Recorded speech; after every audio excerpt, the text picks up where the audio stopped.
ایک روز نبی اکرم صلی اللہ علیہ وسلم نے حضرت بلال رضی اللہ عنہ کو بلایا اور فرمایا، اے بلال، تم جنت کی طرف مجھ سے سبقت کیسے لے گئے؟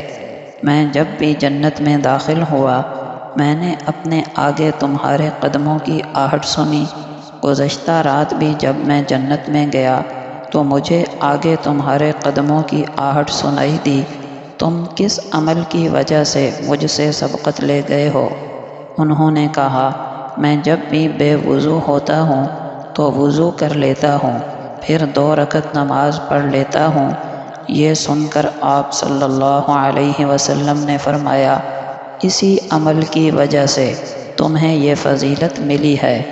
یہ روایت ترمذی شریف میں موجود ہے۔ جان لیجئے، وضو کرنے کے بعد اگر مکروہ وقت نہ ہو تو 2 رکعت تحیۃ الوضو کی نیت سے پڑھ لینا ایک مستحب عمل ہے اور بے انتہا اجر و ثواب کا باعث ہے۔ جو بندہ 5 نمازوں کا پابند ہے اسے خوشخبری ہو، آپ روزانہ جنت میں ایک بنگلہ، ایک عالیشان محل تعمیر کر رہے ہیں۔